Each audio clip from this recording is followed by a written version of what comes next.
नालायक बेटा। एक इमोशनल स्टोरी, समय निकालकर अवश्य अध्ययन करें। बेटा, हमारा एक्सीडेंट हो गया है। मुझे तो ज़्यादा चोट नहीं आई, लेकिन तेरी माँ की हालत गंभीर है। कुछ पैसों की ज़रूरत है। तेरी माँ को खून भी देना है। 62 साल के माधव जी ने अपने बड़े बेटे से फ़ोन पर कहा, पापा, मैं बहुत व्यस्त हूँ, आजकल मेरा आना नहीं हो सकेगा। मुझे विदेश में नौकरी का पैकेज मिला है, उसी की तैयारी कर रहा हूँ। आपका भी तो यही सपना था ना, इसलिए हाथ भी तंग चल रहा है। पैसे की व्यवस्था कर लीजिए, मैं बाद में दे दूँगा। उनके बड़े इंजीनियर बेटे ने जवाब दिया। उन्होंने अपने दूसरे डॉटर बेटे को फ़ोन किया तो उसने भी आने से मना कर दिया। उसे अपनी ससुराल में शादी में जाना था। हाँ, इतना ज़रूर कहा कि पैसों की चिंता मत कीजिए, मैं भिजवा दूँगा। यह अलग बात है कि उसने कभी पैसे नहीं भिजवाए।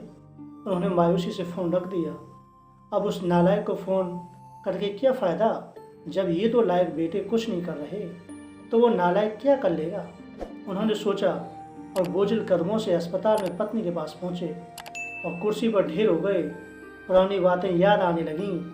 माधव राय जी इस स्कूल में शिक्षक थे। उनके 3 बेटे और 1 बेटी थी। बड़ा इंजीनियर और मझिला डॉक्टर। दोनों की शादी बड़े घरानों में हुई और अपनी पत्नियों के साथ अलग अलग शहरों में रहते थे। बेटी की शादी भी उन्होंने खूब धूमधाम से की। सबसे छोटा बेटा पढ़ाई में ध्यान नहीं लगा पाया था। 11वीं के बाद उसने पढ़ाई छोड़ दी और घर में रहने लगा। कहता था कि मुझे नौकरी नहीं करनी, अपने माता पिता की सेवा करनी है। इसी बात पर मास्टर साहब उससे बहुत नाराज़ रहते थे। उन्होंने उसका नाम ही नालायक रख दिया था।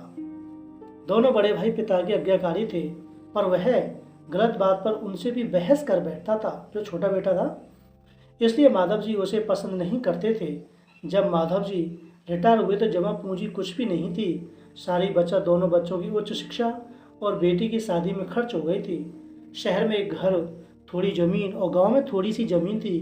घर का खर्च उनकी पेंशन से चल रहा था। माधव जी को जब लगा कि छोटा सुधरने वाला नहीं, तो उन्होंने बंटवारा कर दिया और उसके हिस्से की ज़मीन उसे देकर उसे गांव में ही भेज दिया। हालांकि वह जाना नहीं चाहता था, पर पिता की जिद के आगे झुक गया और गांव में झोंपड़ी बनाकर रहने लगा। माधव जी सबसे अपने दोनों होनहार और लायक बेटों की बड़ाई किया करते।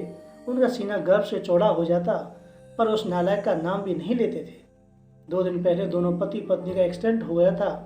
वह अपनी पत्नी के साथ सरकारी अस्पताल में भर्ती थे और डॉक्टर ने उनकी पत्नी को ऑपरेशन करने को कहा था।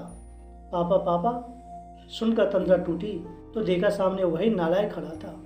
उन्होंने गुस्से से मुंह फेर लिया, पर उसने पापा के पैर छुए और रोते हुए बोला, पापा, आपने इस नालायक को क्यों भुला दिया, क्यों नहीं बताया। पर मैंने भी आप लोगों पर जासूस हो रखे हैं, खबर मिलते ही भाग आया हूँ। पापा के विरोध के बावजूद उसने उनको एक बड़े अस्पताल में भर्ती कराया, माँ का ऑपरेशन कराया, अपना खून दिया। दिन रात उनकी सेवा में लगा रहता कि एक दिन वह गायब हो गया। वह उसके बारे में फिर बुरा सोचने लगे कि तीसरे दिन वह वापस आ गया। महीने भर में ही माँ एकदम भली चंगी हो गई।